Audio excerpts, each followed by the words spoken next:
Well, it is a struggle when it comes to European Union. It's 27, and to reach any decision, we need to have an agreement among the 27, especially when it comes to third countries, regions, and etc.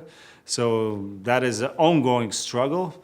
But of course, all the decisions are particularly made based on our shared values and principles, fundamental human rights, democracy. Yes, somebody will say, I'm fed up of these, fancy words and etc. What we need is action, not words. Here I have to say that you mentioned duality, the approach. I don't think it's duality. For far too long, we have looked at these autocratic regimes separately. When we, deal with Russia's aggression in Ukraine, we just focus Russia. When it's Middle East conflict in Gaza, we just focus, on Iran. But rarely we kind of broaden our scope on those issues, examining how actually these two regimes are coordinating and cooperating. And I would say increasingly so in European Parliament, there's a recognition, there's a clear linkage and cooperation, not anymore ad hoc, but strategic. And it's not only based on, let's say, weapon supplies from Iran to Russia, but we see the high-level leader gatherings, meetings. We saw after the 7th of October as well, certain delegations flew to Moscow to do what? We saw actually after Allied forces pulled out of Afghanistan, where the Taliban traveled? Moscow. So this is something that there's a clear path of coordination among these regimes, which is followed by numerous strategic, in-depth agreements being signed. Of course, nobody knows exact content of these agreements, but the areas covered defense, security, energy, you name it.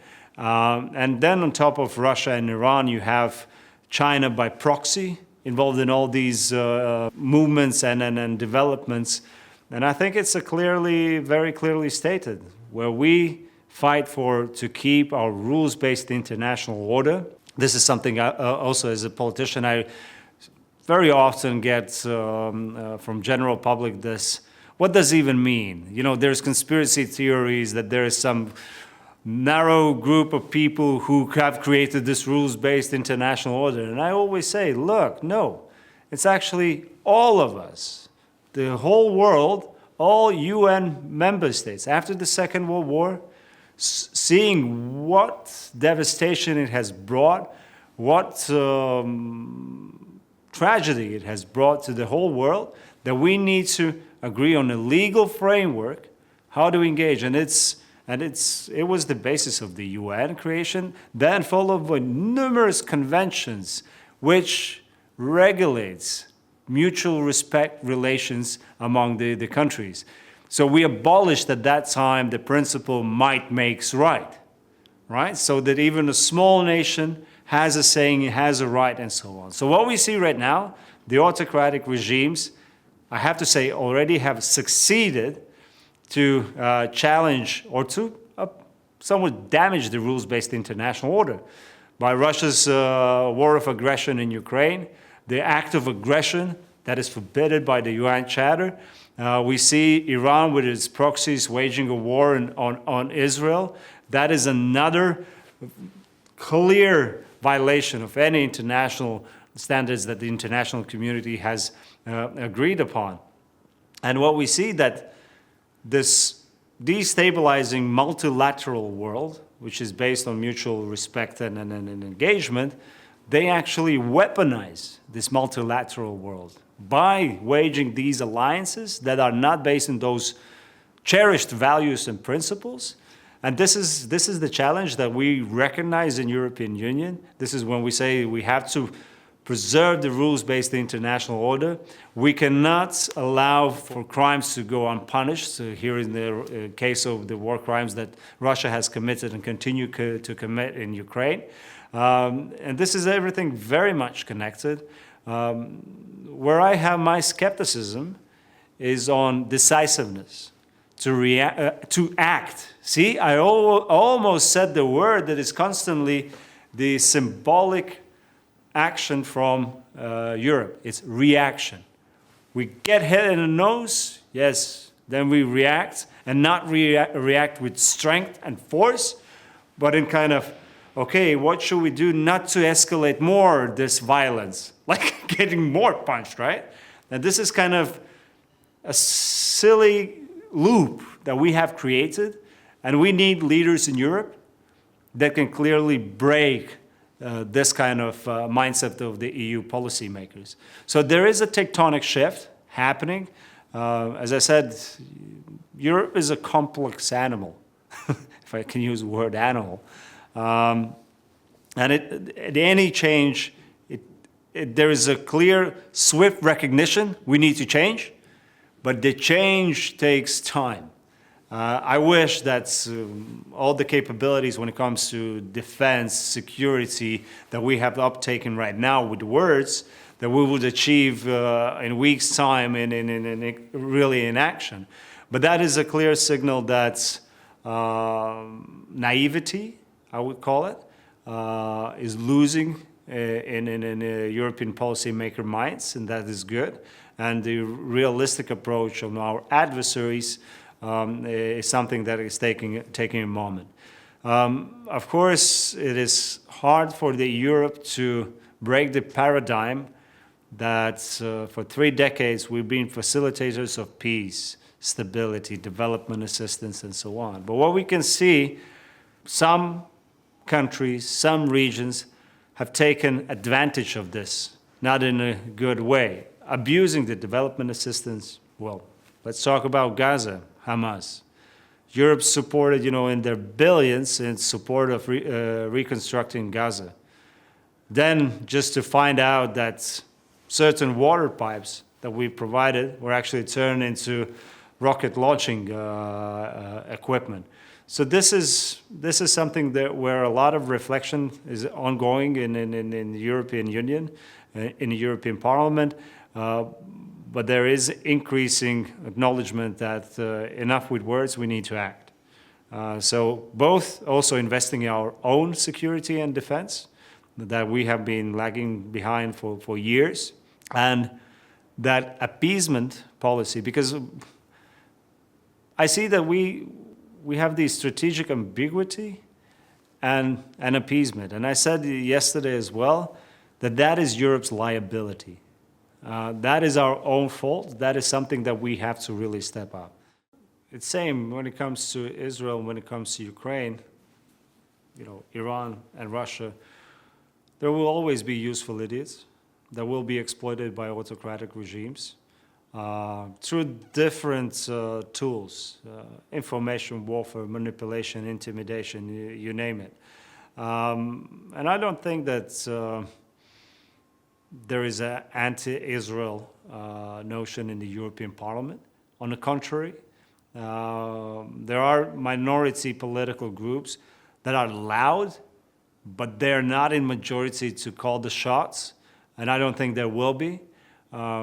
Yes, everyone talked in the past few days on the results of the Eurovision.